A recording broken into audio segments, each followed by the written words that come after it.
Bismillahirrahmanirrahim. Jadi pada kesempatan kali ini adalah suatu tugas membuat video presentasi dari mata kuliah imunologi. Perkenalkan, nama saya Uray Sandi Kurniawan. Saya adalah mahasiswa farmasi Universitas Tanjung Pura tahun angkatan 2017. Jadi pada video kali ini saya akan membahas tentang HLA typing atau biasa disebut juga dengan tes HLA. Jadi tes ini adalah suatu sejenis tes genetik yang digunakan untuk mengidentifikasi variasi individu tertentu berdasarkan sistem imun atau sistem kekebalan tubuh manusia. Jadi HLA ini adalah singkatan dari Human Leukocyte Antigen atau antigen sel darah putih manusia. HLA typing juga kadang-kadang disebut dengan HLA matching atau pencocokan HLA karena ia mencocokkan antara antigen satu individu dengan individu yang lainnya. Antigen dapat membedakan antara jaringan tubuh yang normal dengan jaringan tubuh yang asing. Perbedaan jenis antigen tersebutlah yang dapat membantu menentukan jaringan seperti apa yang paling cocok untuk jaringan lain atau sel-sel tertentu. Kemudian, apa sih pentingnya atau tujuan kita melakukan tes HLA ini? Jadi, HLA merupakan protein atau penanda yang banyak ditemukan pada sel tubuh manusia yang digunakan dalam pencocokan antara donor dan resipien atau yang penerima donor ketika melakukan transplantasi.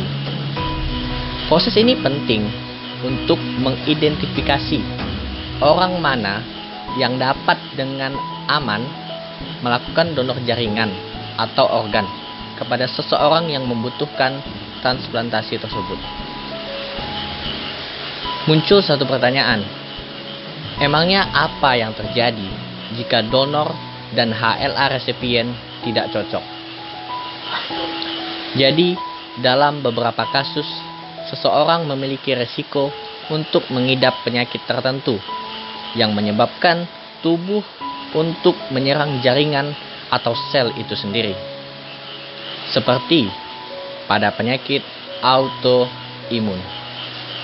Jadi, jika HLA-nya tidak cocok atau misalnya di dalam tubuh resipien terdapat antibodi yang menyerang HLA donor, maka sistem imun kita akan menargetkan sel atau jaringan organ untuk dihancurkan.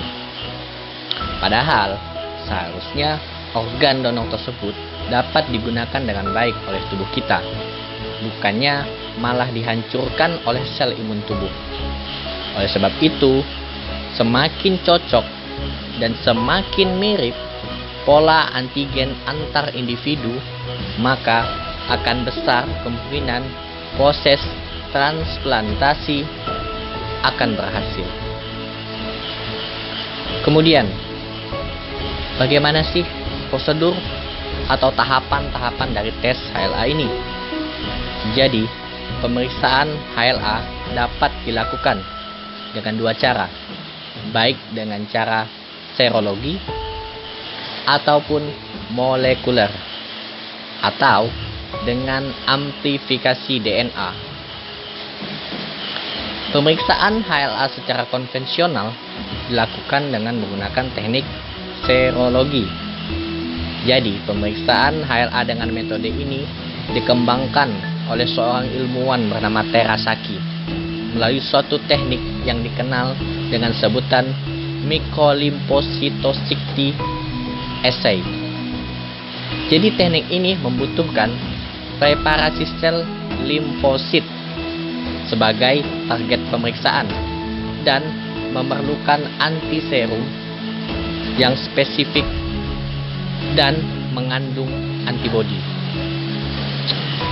Reaksi tersebut dianggap positif bila terjadi pengikatan antara antigen pada limfosit dengan antibodi spesifik pada serum tadi. Selanjutnya, diamati dengan menggunakan bantuan mikroskop. Kekurangan dari teknik serologi adalah pada saat preparasi sel membutuhkan tingkat viabilitas sel yang tinggi, bahkan mencapai 80%.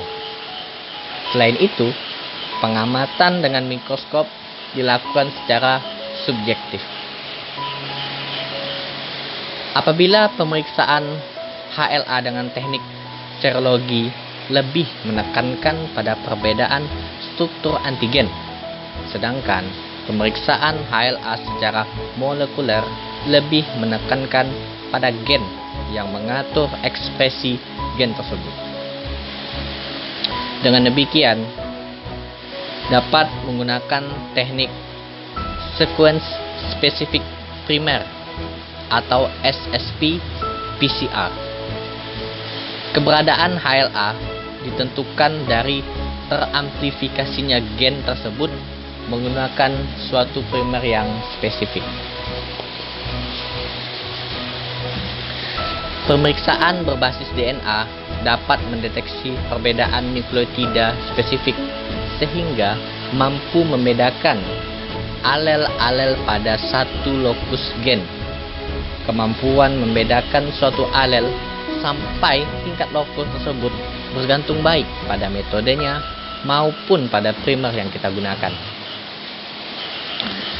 Kemudian, penentuan HLA ini sangat menentukan untuk kita bisa memproduksi yang namanya anti-HLA.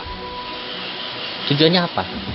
Tujuannya pemberian anti-HLA adalah untuk meminimalisir terjadinya rejeksi atau penolakan terhadap sel donor yang dimasukkan ke dalam tubuh.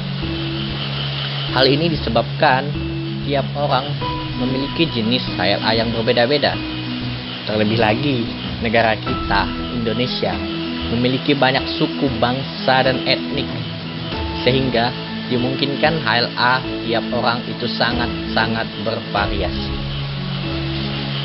Kemudian, interpretasi hasil tes HLA. Jadi, gen HLA tertentu atau antigen akan sudah diidentifikasi selama proses pengklasifikasian DNA HLA tadi.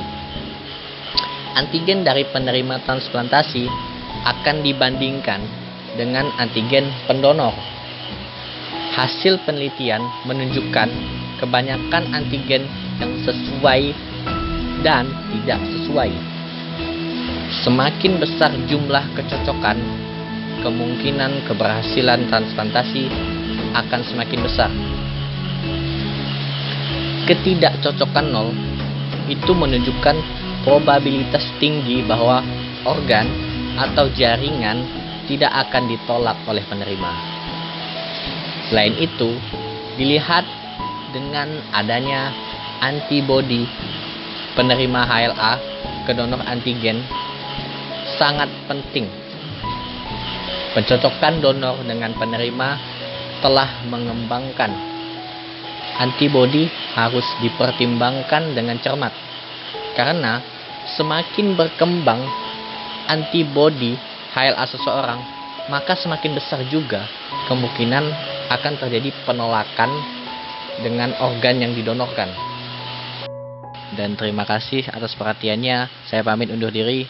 Assalamualaikum warahmatullahi wabarakatuh.